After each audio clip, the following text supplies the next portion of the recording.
દોલતરામજી મહારાજનું જય, વિષ્ણુ ભારતીજી મહારાજનું જય, આંબલેશ્વર મહાદેવ કી જય, ચામુંડા માત કી જય, અંબાજી માત કી જય।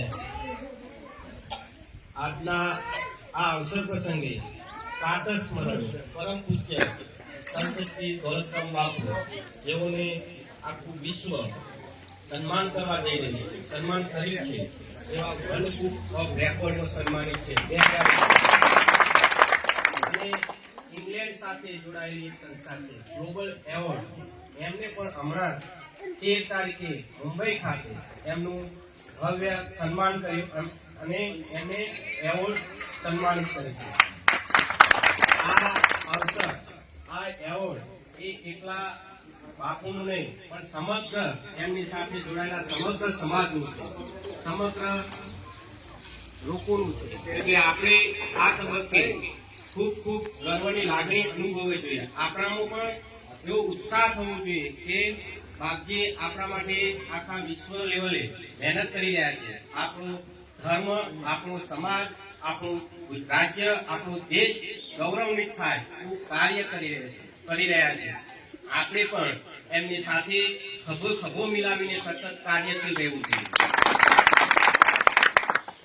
બાપુએ આપણા ધામ માટે તો એટલી અમી વરસાવી છે કે આપણે કહેવા વાળા હતા એની જગ્યાએ આજે બાપુના આશીર્વાદથી આપણે એમને આપતા થયા છીએ।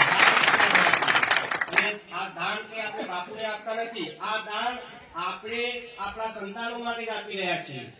આ ફાળો છે આપણા સંતાનો યાદ કરશે કે અમારા ગામમાં કે અમારા વડીલોએ આ કામ કર્યું છે, આવું કામ અમે પણ કરતા રહીએ, આવી પ્રેરણા આપણને આ બાપુએ પૂરી પાડી છે। આ તબક્કે આપણે મહારાજશ્રીને નતમસ્તક વંદન કરવા જોઈએ। જેટલી વાર એમને વંદન કરીએ એટલા ઓછા પડે। સતત એમનું માર્ગદર્શન આપણા ઉપર બની રહે, એમના આશીર્વાદ, એમની અમિત કૃપા સતત આપણા ઉપર વરસતી રહે એવું આપણે ભગવાન પાસે, બાપુ પાસે પ્રાર્થના કરીએ છીએ। બાપુએ આધ્યાત્મિક લાઈનમાં, ધાર્મિક લાઈનમાં, વૈજ્ઞાનિક દ્રષ્ટિએ પણ બાપુનો અભિગમ જોવા જઈએ તો બહુ ઊંડો છે।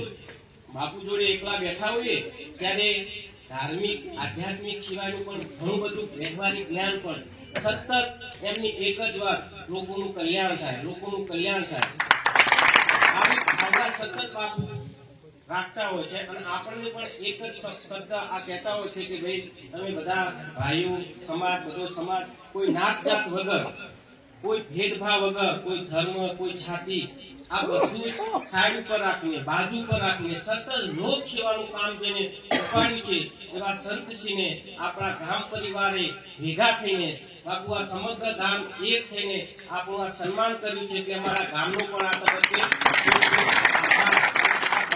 સત્ય બાપુ તમારા કારણે બન્યું છે।